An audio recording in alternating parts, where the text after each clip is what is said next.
Será que bilionários são gênios da atualidade? Será que bilionários trabalharam trilhões de vezes a mais do que você que se esforçou pouco?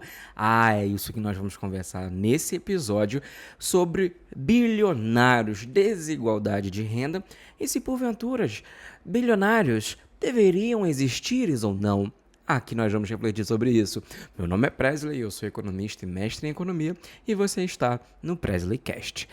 Pam, pam, pam, pam, pam.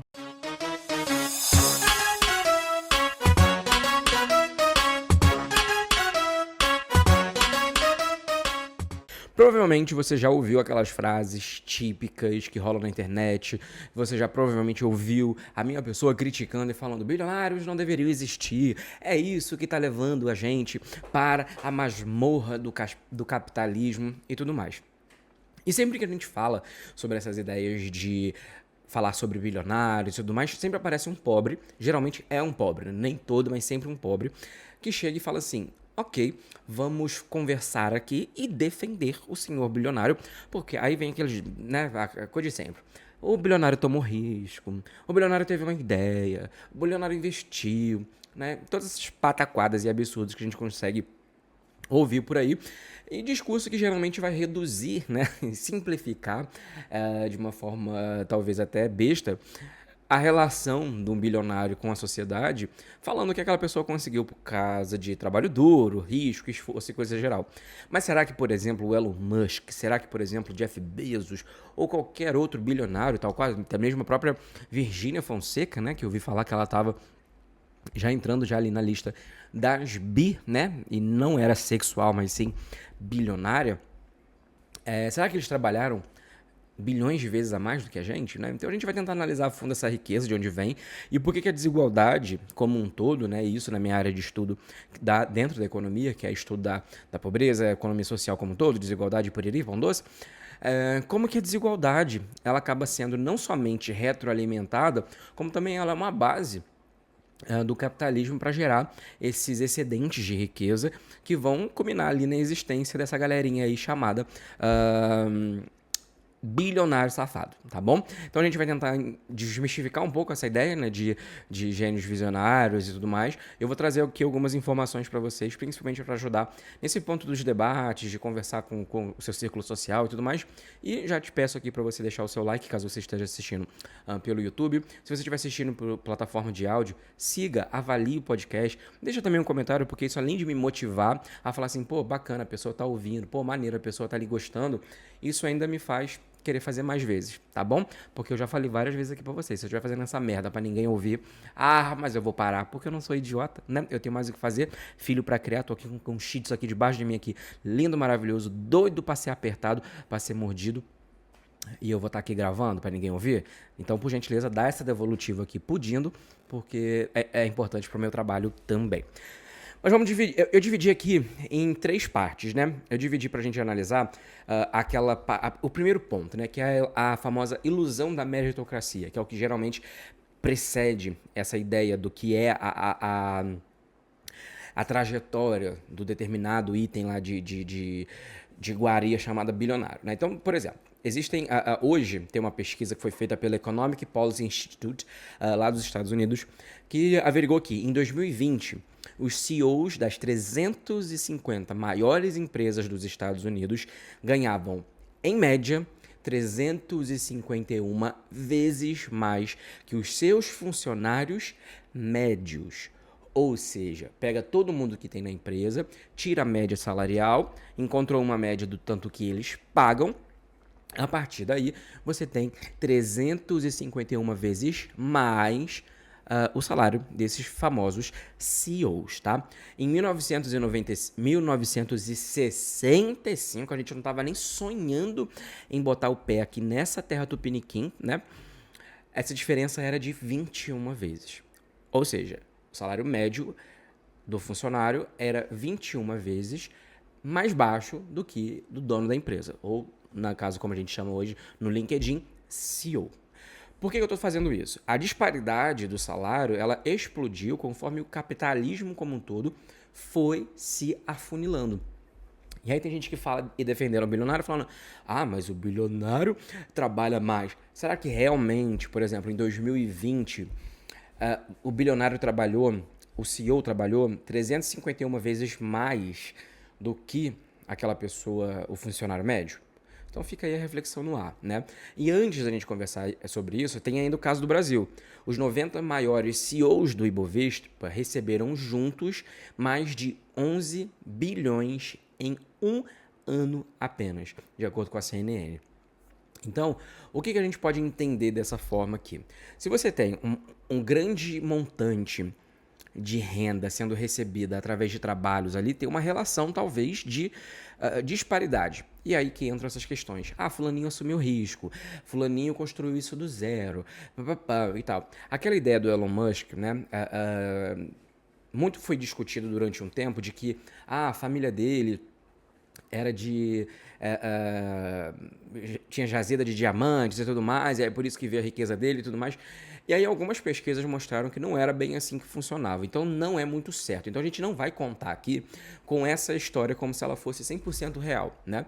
Até porque o que tem de informação, até onde eu consegui pesquisar, porque eu não consegui ir na casa dele e também não ia gostar, é que ele teve essa história em si, ela não era verdade, de fato, né? O pai dele, na verdade, era uma pessoa extremamente difícil de lidar, problemática. Ele tinha, se eu não me engano, uma área de trabalho que pagava teoricamente bem, mas diz que o Elon Musk chegou com uma quantidade reduzida de dinheiro, mas ele fez algumas coisinhas que a gente vai conversar ali a mais, exatamente para entendermos como que esse discurso, além de ser predatório, né, esse discurso de apoio e de mamar ovo de bilionário, como que isso ainda tem algumas coisinhas por trás que são extremamente contraditórias.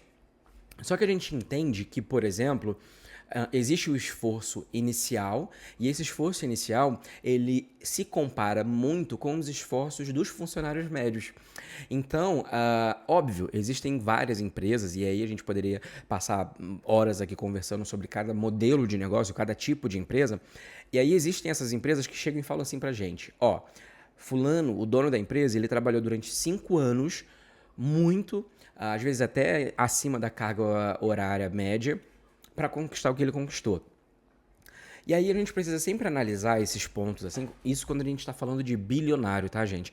A ideia aqui não é falar daquela pessoa que montou uma quitanda, que tem ali, sei lá, a sua oficina, a sua rede de padaria, ou sei lá, vende infoproduto na internet. Eu não tô falando desse tipo de pessoa, porque essas pessoas não são bilionárias de fato, elas não estão no topo da pirâmide, né?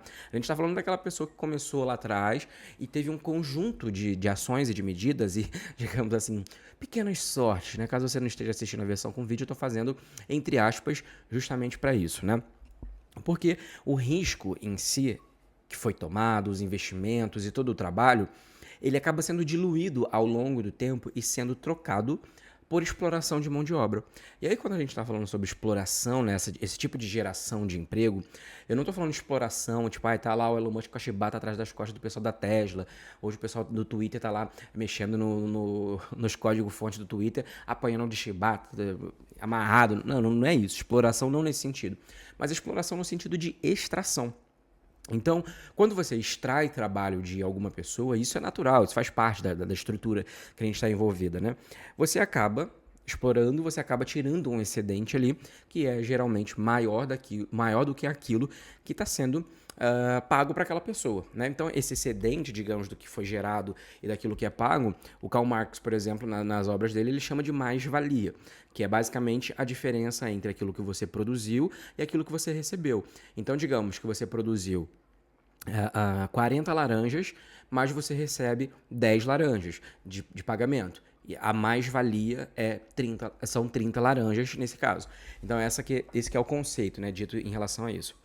E aí, quando você entra na segunda parte, que é essa que a gente vai conversar agora sobre o mito do risco e a pseudo-geração de empregos que são criados, enfim, mundo afora, a riqueza que é gerada, que é criada, ela não é distribuída proporcionalmente.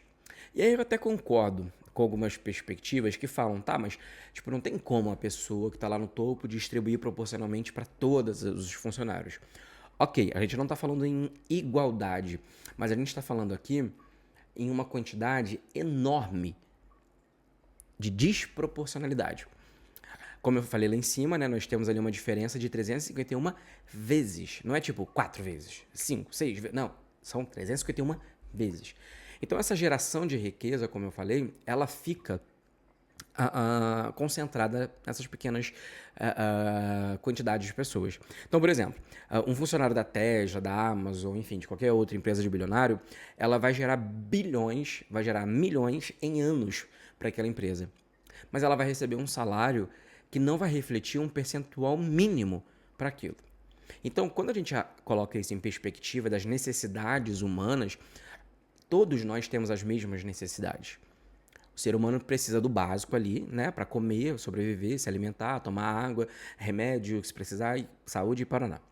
Todos nós somos iguais. Mas a desproporcionalidade da geração feita é muito maior quando a gente observa essa ótica do trabalho. E aí vem, muitos bilionários, eles chegaram, inclusive, não assumiram tanto risco, né? Porque, mais uma vez, as pessoas às vezes comparam o bilionário com o seu Manel que tem uma padaria, sabe? Com aquela mulher que tem a sua loja de artefatos de casa, a Tânia Bulhões. Não, nós não estamos falando dessas pessoas. Nós estamos falando de pessoas que tiveram, por exemplo, o caso do Elon Musk, que recebeu mais de 4,9 bilhões de dólares em subsídios governamentais, de acordo com o Los Angeles Times, que é um jornal conceituado. O que a gente pode entender sobre isso daqui? Que esse valor que foi gerado de subsídio para ele, que inclusive agora tem uma proposta mais liberal, com menos atuação do Estado na economia e tudo mais, será que todo mundo tem essa possibilidade? Além do mais, esses subsídios que foram gerados, né, tipo, em relação a tributos, eu não peguei muito bem detalhado em relação a quais foram, de quais áreas e tudo mais, mas ainda assim é um valor que ou deixou de pagar e o Estado deixou de receber. Então, tecnicamente, esse valor para ser, né, tem que cobrir de algum lugar, e geralmente é do poder público. E aí eu quero chamar a atenção para o começo da desigualdade, né? Então, quando a gente está falando, por exemplo, sobre os bilionários, e a gente fala sobre taxação de mais ricos, como está acontecendo agora essa discussão, a gente precisa conversar sobre o papel da exploração da mão de obra na sociedade como um todo. Por quê? Lembra que a gente está falando dos mais ricos? E agora eu queria trazer as pessoas mais ricas hoje, igual as pessoas que falam aqui ganha 650 mil por ano, aqui ganha 1.200.000 por ano. Essas pessoas que têm esse retorno interessante, que deveriam pagar um pouco mais de impostos para poder cobrir exatamente aquilo que elas estão designadas a atuar. Então, a grande empresa, a Friboi, as grandes corporações, seja aí desde Magazine Luiza, Avan, qualquer outra empresa, todas as empresas brasileiras hoje, as maiores, né, no caso, elas estão crescendo com um fruto da desigualdade da sociedade brasileira. Então você explora aquela sociedade de uma forma que aquilo vai refletir no Estado, né? Então pensa junto comigo. Se você tem um funcionário trabalhando na GM, por exemplo, vamos colocar uma montadora geral, né? Você tem aquele funcionário que está trabalhando ali. A partir do momento que você gera aquele emprego para o cara e você paga um salário, sei lá, vamos colocar nenhum salário, vamos colocar 2 salários mínimos para ele. Você concorda que ele vai ter que usar, talvez, alguns amparatos do Estado e ele vai estar pagando duplamente para poder suprir aquele imposto que foi deixado de lado, daquele subsídio que foi dado para a própria empresa que paga ele? Então, aquela pessoa que está ali que está discutindo e está vivendo a vida dela e está, às vezes, até defendendo o próprio bilionário, ela não entende que dentro do sistema como um todo, a exploração da mão de obra dela... Lembra da ideia que eu falei das 30 laranjas? As 30 laranjas que ficam com aquela pessoa, às vezes aquela pessoa que produziu, né, com o dono do laranjal, ele vai ainda conseguir um subsídio que o governo vai fazer com ele. Não precisa pagar não, aí vai sobrar 5 laranjas para ele a mais. E esse subsídio, querendo ou não, vai sair das minhas 10 laranjas. Porque eu vou ter que dar uma laranja minha de imposto para o governo. Então você consegue entender que às vezes até o próprio dinheiro do trabalhador volta para quem está empregando ele? Por isso que eu falo que a economia é muito mais do que você só olhar por cima. Você tem que observar por baixo também, por dentro, você tem que mergulhar de cabeça para você entender, às vezes, essas contradições. Jeff Bezos, a mesma história. Ele construiu a Amazon com vários benefícios fiscais, incentivos públicos, com parte de isenção de imposto. E ele está entrando em vários países, fazendo acordos comerciais, justamente visando essa estrutura. Ele não entra onde ele não tem benefício. Então sai do nosso bolso o valor tanto da exploração, que é aquilo que a gente não ganha, é o quanto a gente deixa de receber em contrapartida do valor que a gente gera com essa questão daquilo que é pago pra gente. Então foi o que eu falei ali das laranjas, né? Produzir 40, fica 30 para aquela pessoa e fica 10 para mim. E a gente apanha do outro lado ainda porque a gente tem que contribuir com os nossos impostos, como pessoas que não somos milionários. A gente tem que, das 10 laranjas que eu recebi de salário, eu tenho que pagar, sei lá, 1, 2, 3 laranjas para o Estado, que vai ser convertido em diversas coisas, inclusive em subsídios, né? Para dar para milionário, para bilionário, para grande empresa. E acontece muito isso no Brasil também. Então é muito comum, por exemplo, você ver empresa que vai lá e faz um rateio com o governo e pronto, já consegue ali um incentivo para fazer uma montadora numa cidade XYZ, aí vai ficar 10 anos sem pagar imposto e por aí vai. Só que a gente não tem como sociedade esse poder de barganha muito forte, porque a gente como uma pessoa que está ali sendo tecnicamente explorada, e mais uma vez, explorada eu não estou falando que a gente está levando chibatada nas costas, mas eu estou falando que estão extraindo trabalho, estão extraindo valor da nossa hora de trabalho. Então, o Estado, ele sempre esteve por trás dos grandes bilionários, inclusive aqui no Brasil. Então, quando a gente está sendo explorado, quando a nossa mão de obra está sendo rentabilizada dessa forma, a gente precisa, às vezes, gastar mais ainda para poder compensar a falha que vai dar no Estado por conta exatamente desses subsídios. Então, às vezes, você vai ter que pagar uma consulta particular, você vai ter que colocar seu filho numa faculdade particular, numa faculdade particular também, ou numa escola particular para ter... Você tá entendendo onde eu quero chegar nessa questão de que o bilionário ele não conseguiu fácil dessa maneira. Ele não simplesmente pegou todo o dinheiro dele e colocou. Quem faz isso é a classe média. A classe média costuma fazer isso. Pegar todo o dinheiro que tem e colocar. Portanto, que da história de vários bilionários, você começou, por exemplo, no caso do Vale do Silício, com inúmeras empresas na área de tecnologia, como se fosse uma espécie de fazenda de subsídio governamental. Onde o governo ia, tinha um braço do governo norte-americano que chegava e falava, ok, a gente vai deixar vocês tanto tempo sem pagar imposto e tudo mais, e vai dar incentivo XYZ, tanto na questão de contratação, e aí sim você consegue crescer.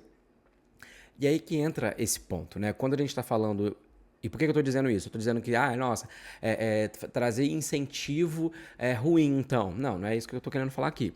O que eu estou querendo dizer é, a gente precisa trazer para perto da nossa realidade essa ideia de que o bilionário ele não trabalhou 1 trilhão de vezes, o bilionário ele não é um gênio incompreendido, eles têm sim a perspectiva, os seus atos, aquilo que fizeram, e, enfim, aquilo que abriram mão, papapá.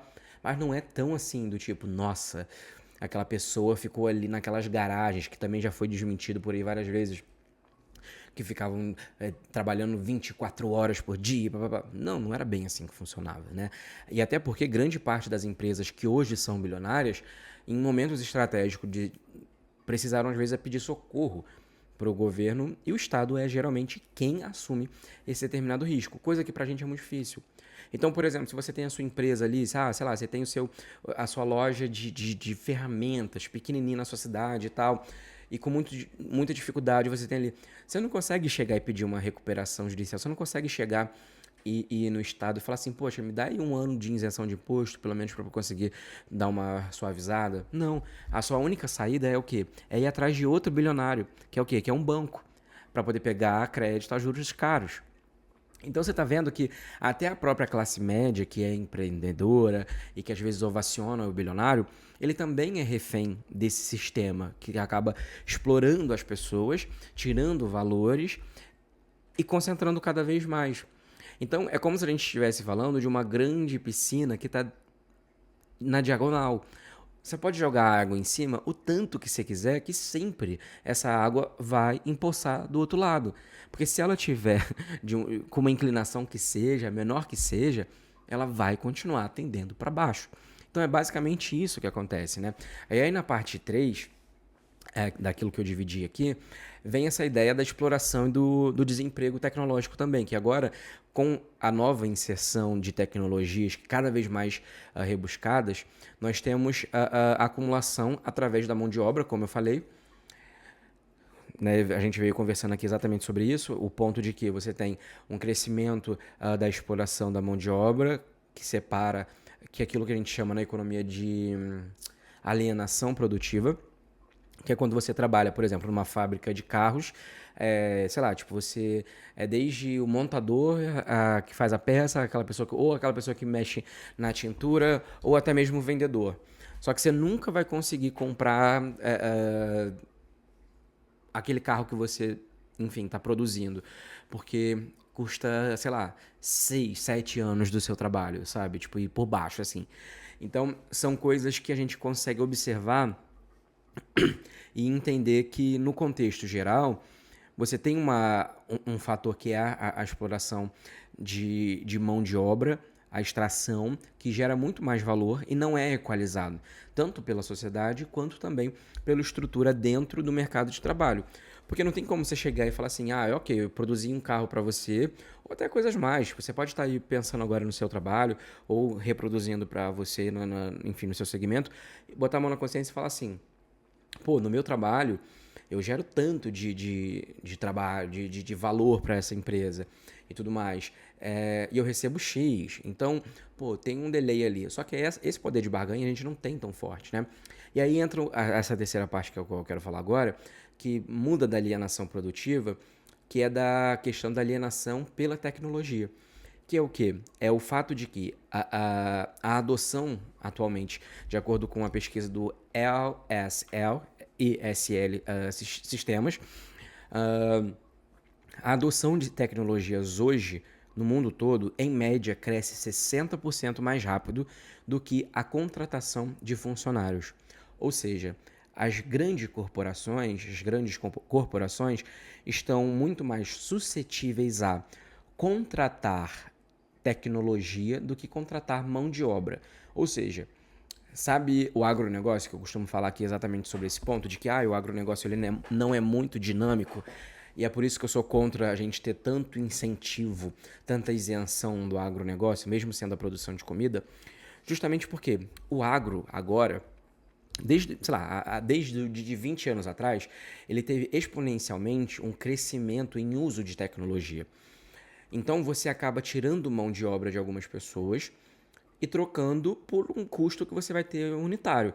Então, às vezes, vamos supor, você vai comprar uma máquina que a máquina custa 10 mil reais, mas ela vai substituir a mão de obra de duas pessoas que, sei lá, você pagava 2 mil reais. Cara, você concorda comigo que aquela máquina vai se pagar sozinha em 5 meses? E é essa a linha de raciocínio. Com a ascensão agora das bilionárias mergulhando na inteligência artificial, nós vamos cada vez mais rápido vivenciar o desemprego tecnológico. Por quê? Porque isso vai concentrar as rendas cada vez mais. Então, lembra que eu falei lá atrás, no comecinho, que, por exemplo, a diferença... cadê o dado que eu achei aqui? Tá. Que a diferença dos CEOs era de 351 vezes. Esse valor vai aumentar muito mais. Por quê? Porque agora você não precisa mais de 7 pessoas, 10, 15, 300 pessoas operando cada uma a sua respectiva máquina. Se às vezes vai precisar, ao invés de ter 50 pessoas fazendo aquilo, você vai precisar de 3 pessoas, que é para dar os comandos, e a máquina naturalmente, com a sua tecnologia ou atrelada a B, C ou D, ela já vai operar por si só, com base na tecnologia. Presley, mas você está querendo que todo mundo fique ali digitando na máquina de escrever? Não estou falando isso. Eu estou querendo trazer à discussão aqui esse entendimento de que a velocidade o qual as pessoas vão sofrendo e sendo penalizadas pela desigualdade é muito maior do que a nossa capacidade de reparar as desigualdades. E isso é problemático, porque a quantidade de pessoas que podem sofrer desemprego tecnológico daqui nos próximos anos é enorme. Então, hoje você tem a questão do desemprego, das pessoas que ficam desempregadas, profissões que vão ficar obsoletas, e isso vai fazer com que as pessoas precisem cada vez mais das duas uma, ou se profissionalizar mais, ou ter mais redução no seu salário. Porque ela vai ter que se sujeitar a trabalhos que paguem menos. Porque a empresa bilionária, que era da onde ela tirava um dinheirinho maior, ela trocou por tecnologia. Então ela vai ter que sair da bilionária e vai ter que ir para uma empresa talvez que seja menor e não tenha tanta condição de dar um emprego como esse. Então são essas questões que a gente às vezes não leva em consideração na hora de falar sobre a própria realidade da sociedade com a existência desses bilionários, né? Então o Elon Musk é o homem mais rico do mundo, tem todas essas questões, né, em relação a isso. E aí que entra o ponto do quarto ponto que eu dividi aqui esse episódio, que é o papel dessa desigualdade no capitalismo. O aumento da riqueza dos bilionários, de acordo com o pensamento, principalmente dessa galera liberal que fica defendendo o rico, né? Tipo, essa galera, quem sabe, tipo, quando tem um cara que fica fazendo as contas aí, ele é daqui de São Paulo, eu já reagi a um vídeo dele, eu acho pavoroso. Eu olho pra cara dele e eu falo assim, gente, que menino com cara de que não sabe lavar roupa, sabe? Aquele cheiro de ranho, sabe, roupa que não lava direito. Eu olho pra cara dele e falo assim, gente, é o virgem Enfim, vou ficar falando nada disso não. Porque aí eu já tô jogando pro lado pessoal. Mas é porque tem a cara assim, eu não tô nem aí. Mas a relação é a seguinte, eu fico olhando as pessoas falando exatamente sobre isso, elas falam, nossa, mas precisa ter riqueza no nosso país. Precisa ter bilionários, porque são eles que geram os empregos, são eles que geram as rendas, são eles que geram e tudo mais. Então, quanto mais eles crescerem, maior será a distribuição de riqueza, maior será não sei o que lá. Aí que eu falo, a desigualdade, ela se retroalimenta e ela faz parte do contexto da vida do bilionário. Se a gente tira a desigualdade da conta, não existe bilionário. Por quê? Como eu falei, quando você tem mais geração de renda pro bilionário, mais acumulação de riqueza, isso não necessariamente implica em mais empregos. E se implica em mais empregos, são empregos muitas das vezes precarizados. Então, quando a gente está falando, por exemplo, do Elon Musk ou do Jeff Bezos e tudo mais, ou, por exemplo, os criadores de redes como o iFood e tudo mais, você tem mecanismos que vão ampliar a sua, sei lá, o seu leque de opções e de atuação dentro do mercado? Sim, pode ser que sim. Vão abrir outras empresas? Pode ser que sim. Mas ainda vão seguir essa mesma lógica de ou pagar salários muito baixos ou trabalhar intensivo em tecnologia.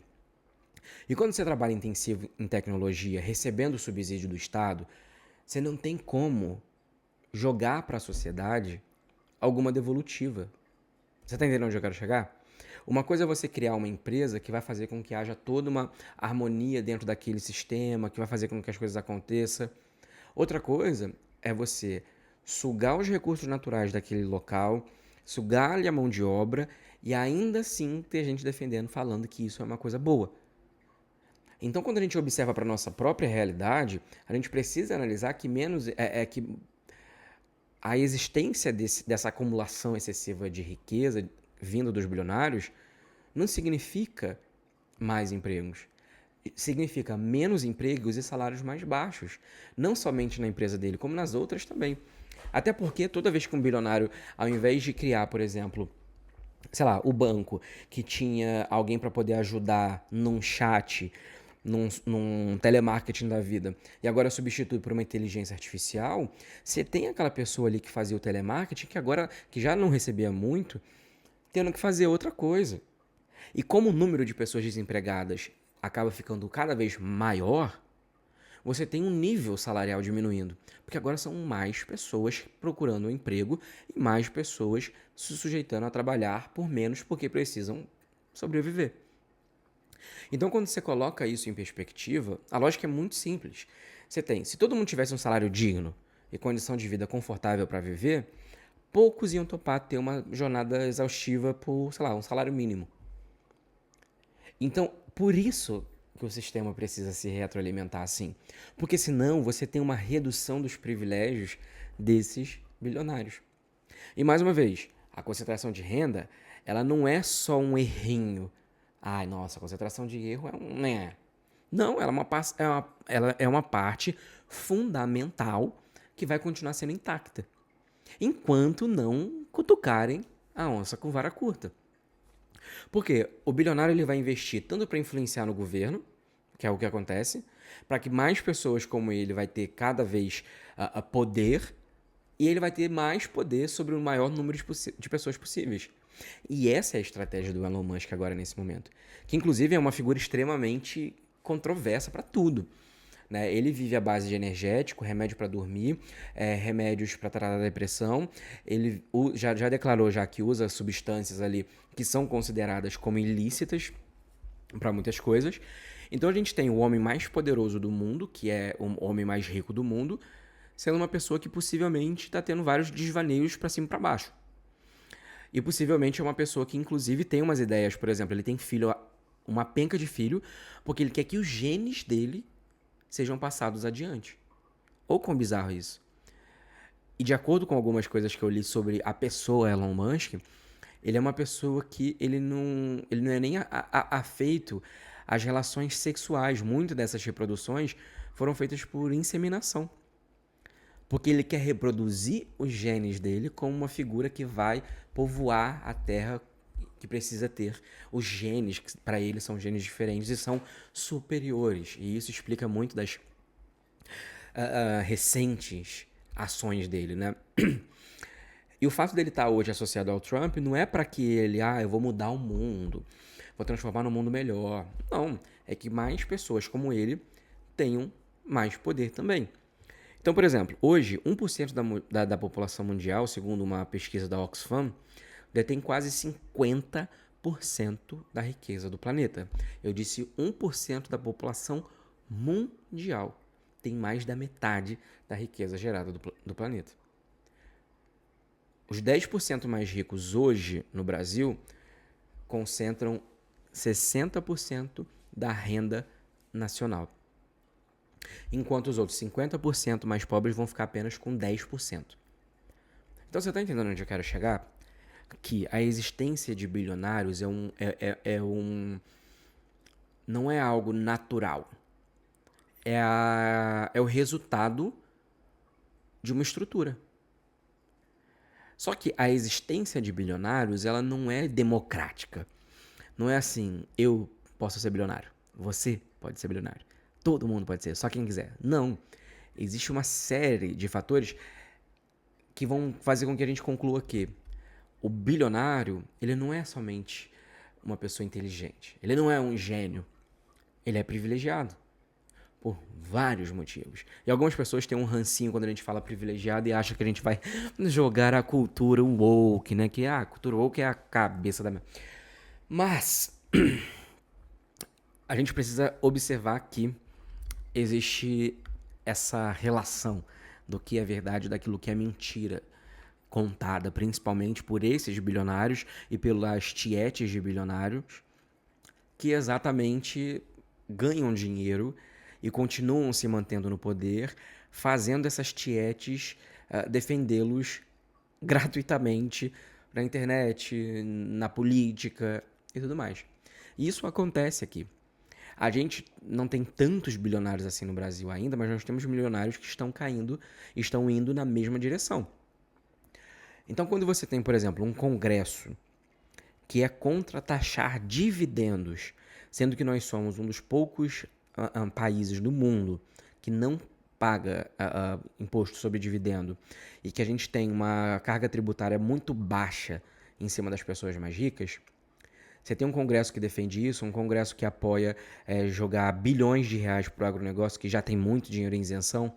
Quando você aprova, por exemplo, facilidades como esse empréstimo consignado CLT para os bancos lucrarem, Você tem um congresso que está extremamente alinhado na produção de bilionários e de cada vez mais concentração de renda.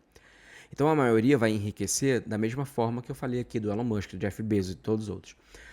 Explorando, extraindo mão de obra barata, que vai tirar valor, vai receber incentivo estatal, vai pagar menos imposto, vai se beneficiar da estrutura de poder desigual. E uma vez que você está dentro dessa lógica, fica difícil você sair dela. Não que essas pessoas queiram, né? Mas você vai entrando em cada vez mais situações para chegar, por exemplo, num cenário do Elon Musk, que está literalmente sentado do lado do Trump, decidindo coisas na maior economia do mundo. Uma pessoa, como eu falei, que provavelmente, nitidamente, tem problemas mentais e não está com essa saúde mental intacta. Muitas das vezes pode estar sendo... inclusive ele usa aquele remédio, o Zolpidem, que várias pessoas têm relatos, né? Enfim, de diversos efeitos colaterais da medicação, que vão afetar, inclusive, a capacidade de raciocinar. Você tem uma pessoa como essa decidindo e opinando, e não somente opinando, mas parece até que está até mandando nas questões dentro de um estado, né, da maior economia atualmente, né?